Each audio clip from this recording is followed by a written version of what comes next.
More Than Cars episode. Kyle got home at, I don't know, 2:15 Eastern. Everywhere I go, the people really want to know who I is and who I be. They We pause and we going, all right, we're going to go anyway. Sometimes the StreamYard software isn't as awake as we are. Coming a little chippy yesterday. Me, Kyle, Nathan, some of our Nashville crew is in upstate New York shooting Mohawk Chevrolets. The ending of the More Than Cars episode about to drop.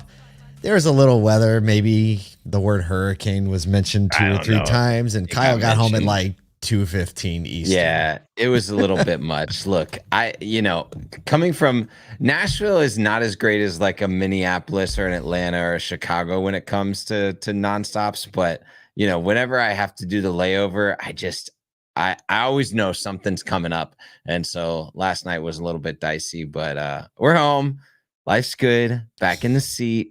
It's gonna be okay. Yesterday was amazing. The Mohawk team, like if you've seen the dealership, the like TikTok series, the Instagram, office spoof that they've put out, that is only like a subset of the energy that's present at that store at all times. It's true. Yeah, it was fun. We got to hang out a little bit with a lot of people. The owner Andy Gelcher, Nathaniel Greklick, our boy. We got to hang out with Grace and Ben, who created the office, and shoot some pickups, and Alyssa in service. Like, we were all over that store in the short amount of time we were there. It was one of those things where Nathan and I got to drive because it was only like 2.5 hours from us. You had to fly. It was like literally, we landed in a hot LZ, as they say in the military. And we started unpacking bags, rolling audio. So we're excited to share that episode with you. Once it's done, we had to shoot the rest of it yesterday. It's but like 70% through editing already. If you haven't seen the first 3 episodes, go to morethancars.tv, check out the episodes, or just go to our YouTube channel, which is sometimes a little easier to navigate. ASOTube, ASOTU.be. ASOTube. You can see the More Than Cars series, the trailers, the full episodes we've released, and all the other content that you never knew we made and you never knew you needed, but you do. But you do. But you do. What do we have to talk about anything else? I don't think so. Oh yeah, we do. Coming up tomorrow. Yeah, if you haven't signed up for the ASOTU Edge webinar, it's a quick shot, 20-30 minutes. We're going to be talking with Mosaic Compliance Solutions about what's up with the CARS rule. Like, where'd it go? What's happening? Is it coming back? What should I be expecting? How can I prepare? Should I be scared? Should I not be scared? All of that and more at 2:00 Eastern tomorrow. You can go to our website, asotu.com, scroll down just a little bit, register for that webinar so you don't miss it. Even if for some reason you got a meeting at that time, register so you get the email about when it came out. This one is like an extremely insightful one that I think everybody's just stopped talking about for the summer, but probably need to start talking about it. Yeah, and it'll be fun to be on the webinar. Jim Ganther is always a hoot. What a hoot! He's so buttoned up. He's so knowledgeable. He's got the voice, the best radio voice I've ever heard, and he's just got such a quick wit. I think you'd really enjoy your time there. You don't have to be scared. This is for people who are just proactive, right? To get ahead of the game and win. So good. Sotu.com right there at the top. Register. Join us tomorrow. We'll be there with bells on live, and you can come in the comments and heckle us all you want. Yeah. All right. Hey, let's get into some news. Speaking of getting ahead of the game and winning. Whoa. I know. Segue. We love stories like this. Sonic Automotive experienced a remarkable 76% year-over-year increase in second quarter net income. 76%. Golly, hitting nearly $41.2 million, doubling from 23.4 despite setbacks from the CDK outage in June. The group sold 27,026 new vehicles, which is actually a little down, 25,600 used vehicles, which is up, and 16,641 vehicles at its standalone EchoPark used vehicle stores.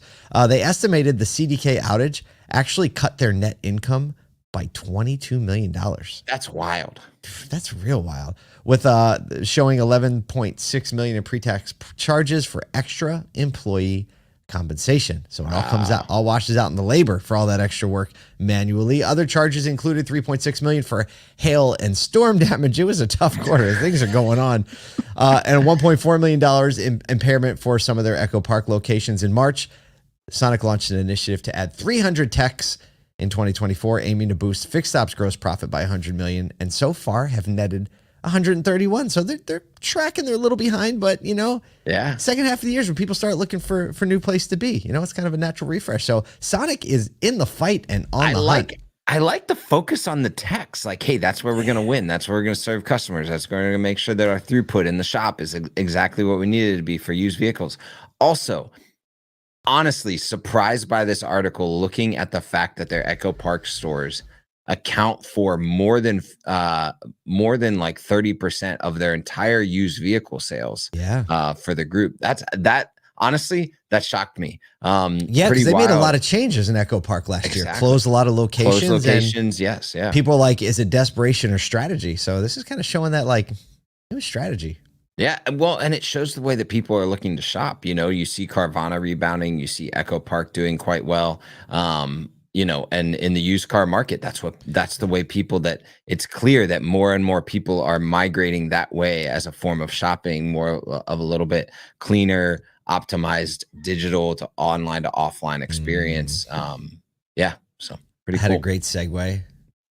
I was going to say, sounds like Gen Z. And then speaking of Gen Z, right? But it's the last story. We have one. I know. I just thought I'd drop it there just so we know. Just so we know. Just leave it there. Hold it. Put a pin in it. There we go. Here's a great story. Toyota of Montgomery Sutherland Automotive Group. They donated a wheelchair accessible van to Amy Dix, an innocent bystander who was paralyzed after being caught in some highway crossfire during a shootout. She was just minding her own business. Wow. She was struck by a bullet while driving to work, paralyzing her from the chest down. And so this dealership stepped up and made this donation on August 5th as she returned from home from months, as you can imagine, rehabilitation, and made her bought her this very beautiful, customized, accessible van. I think it's a Sienna. So cool. Brett Sutherland, the CEO, actually visited her in the hospital and expressed his deep admiration for her resilience, emphasized the importance of the support for her and what she's represents as far as strength. Here's a quote from him. He said, "Providing her with the accessible van is a small gesture to help someone who has faced such tremendous adversity. After meeting her and understanding her situation, it became clear how vital the support is."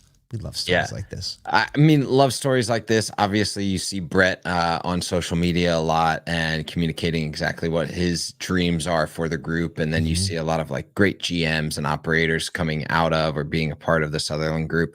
And this is just another like notch in the belt of auto that's, hey, look, we do things for large groups of people and individuals alike in caring for communities in ways that like we just enable mobility and transportation, right? Yeah. Whether that be in a sales engagement or in donations and giving back. We see that with the Vehicles for Change and so many people that are a part of that. It's just in the fabric of our industry. And like, it's just another one of those simple reminders like, hey, look, we're doing something really, really good as an industry. Yeah. I love it. Oh, it's a great thing to remember. There's just not enough of it. There's not enough of awareness of it, I think, across, because when we talk about stories like this, it inspires other people to share their stories. It inspires other people to just like be more generous. So how like out open-handedness begets more open-handedness. And I think that like this is just one of those things that just shows, man, you have the leverage, you have the finances, you have the ability to make a difference. And this is just another example of dealers who are making a difference. Not necessarily from a charitable standpoint, but speaking of making a difference in the housing market. And leverage and finances and all those things. This story makes me happy too. This is kind of wild, actually. Gen Z is buying homes at a faster rate than older generations in their early years, particularly in the Midwest, with high purchase rates in Indianapolis, St. Louis, and Cincinnati. Kind of surprising in my opinion. And the lowest, this is actually not surprising, lowest in California and the Northeast. Nearly 28% of 24-year-olds owned a home in 2023, surpassing millennials and Gen X at that age. And almost 40% of new mortgages in 2023 went to buyers under the age of 35. That's wild. Indianapolis had the highest share of Gen Z homeowners at 1.6, followed by St. Louis and other metros like Jacksonville and Kansas City.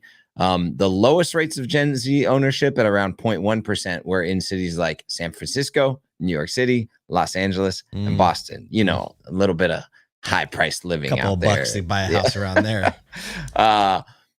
Median home values for new Gen Z homeowners are exceeding $1 million in San Fran. Dude. Golly, where are they coming up with this money? wild. Gen Z is benefiting from a lot of remote work and lower living costs in certain areas, but is obviously still facing high student debt and even housing shortages. I know it's weird. To actually purchase. The two conversations going. First thing I think of when I hear this is that home ownership typically equals car ownership, right? There you go. So I'm loving hearing Gen Z digging in, buying homes, which means they're buying cars, which means they're starting families typically. And I think we're starting to see this trend. Like, we heard a lot about the millennial generation early on saying, I don't know if I want to own a home. I don't know if I want to own a car, right? They're kind of coming back around and we're seeing that now. But Gen Z right out of the gate is like, nope, want a home, want a car, want a career, want a family, right? It's like the pendulum always swings. And so I think this is the beginning of a really good market indicator for the auto industry, which is a great indicator, like to get people into the industry. If you're in those markets, right? Any of those markets that we mentioned, what were the new ones?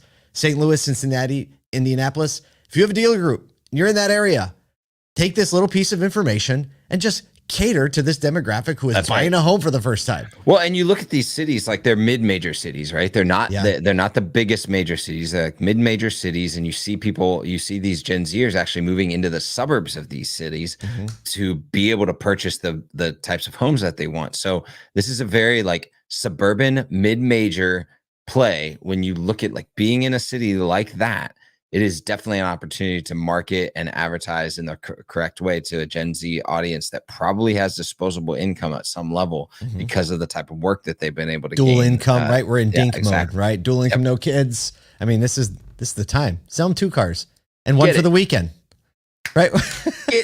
Get them that EV for the weekend, Yeah, EVs for the weekend. There you go. There's a website right there, EVs for the weekend. Hey, we hope you have an amazing day paying attention to what's going on around you, doing the best you can to make a difference. We'll see you here tomorrow.